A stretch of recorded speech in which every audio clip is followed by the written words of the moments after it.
What's up guys, welcome back to another video. Today on this video we're going to go over one of the most important things in our sales scripts, in our sales process, which is when to disqualify a seller. Not to when to qualify, but when to disqualify a seller. Alright guys, getting into it. For you guys that do not know who I am, my name is Gino Palumbo, real estate investor here in Atlanta, Georgia. Our company mostly wholesales. So far we're at 110 contracts signed this year. Our closing process is 60 days ahead of time. So the deals that we closed in May are locked up on contracts in May. They're closing now. So it's all delayed a little bit. I know it says like 50%, but by the time the months start coming up, we should be closed about 70% of those deals. And then hopefully by the end of the year, we'll do close to $4 to $5 million in wholesaling real estate. So to get into the details of this video is we're going over when to disqualify a seller. I think that's the most important part in a lead management process by far, is know when to disqualify. Not when to qualify, but when to disqualify is just as important, or maybe even more important to do.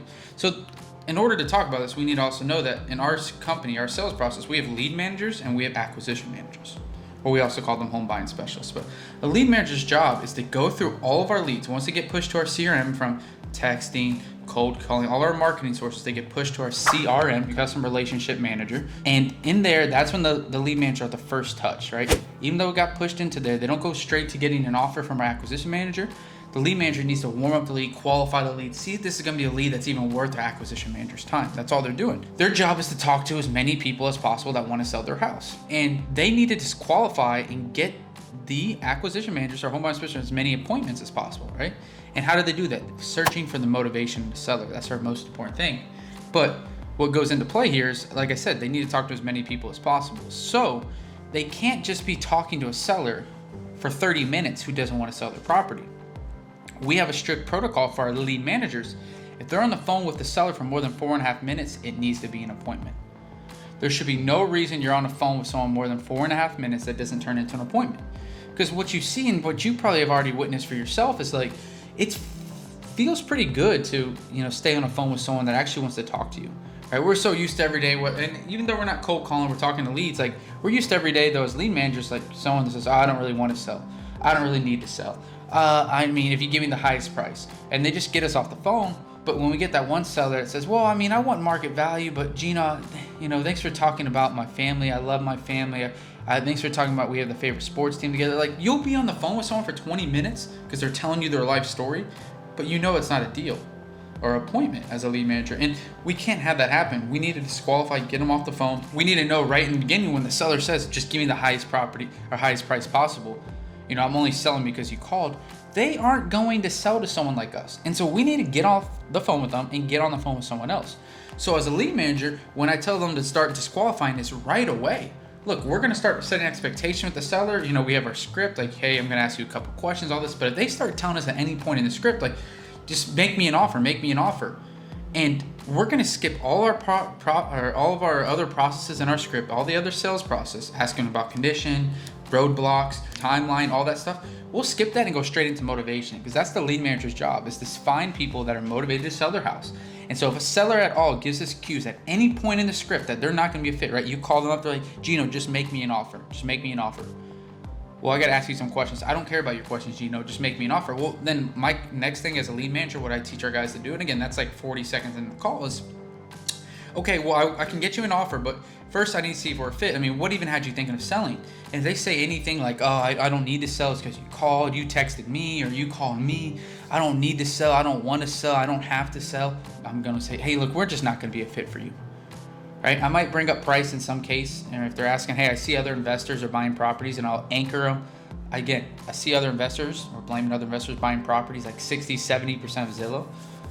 And just to see if they'll say, well, just to test them, but 99% of the time they'll be like, well, no, I still want blank, which is market value. Well, we're getting off the phone within 4 minutes, right? Because we want to get to that next person. We know the needle in the haystack, right? For example, our average about a month or two ago, and I haven't looked at it recently because I'm not in charge of lead managers anymore, but with 70 calls would get us appointment. Why? Because 70 calls, we had 20% conversation rate. Out of 70 calls, we would talk to 14 people, 20%. And out of those 14 people, we would get one appointment. That's the goal for a lead manager, one appointment a day.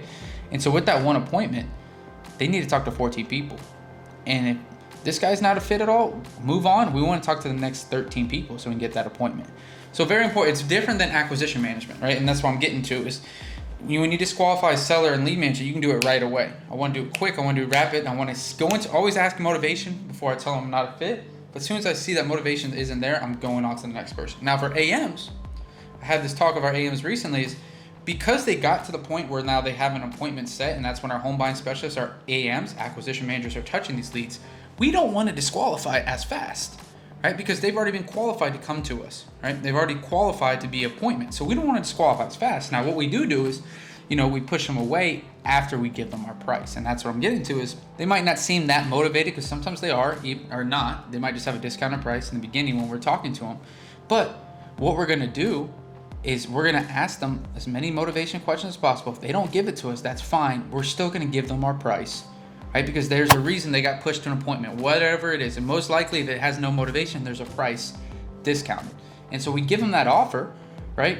And then from there is when we'll start disqualifying them. So there's a 10-15 minute process before we just decide to disqualify them, even if they don't have motivation. And why is that different, guys? Again, because there's a reason they got set to an appointment.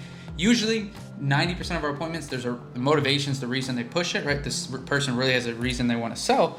But what happens when they don't and they just want a price? Well, it's probably because they have some sort of discounted price, right? They might be asking $150 on a property that's worth $195. Right? It's not a home run deal yet, but it's something discounted.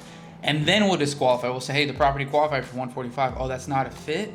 That's too low for you. You want $195? Okay, well, I mean, we might not always be the fit. You might be better route might be just to list it on the market. And again, I'm making this video to show you how it's a little different. LMs are qualifying, disqualifying as much as possible, as fast as possible. AM side of it, we're holding on to it a little longer and waiting until after we give the actual offer. Not just right away, like, why don't you just list it on the market during motivation? We're not gonna do that for a acquisition manager appointment call. But anyway, I just want to clarify for you guys. A lot of people have been asking me, when do you disqualify, blah, blah, blah. It just depends on your role, lead management or AM. And LM, we know as soon as possible.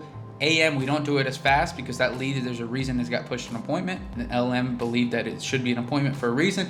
And so we don't do it till after we give them our price. So I hope you guys enjoyed this video. If you did, please take a picture of you watching it, tag me on Instagram, leave any comments down below. If you want to see any other videos, leave it down below. And please hit that like button. And thanks again for watching.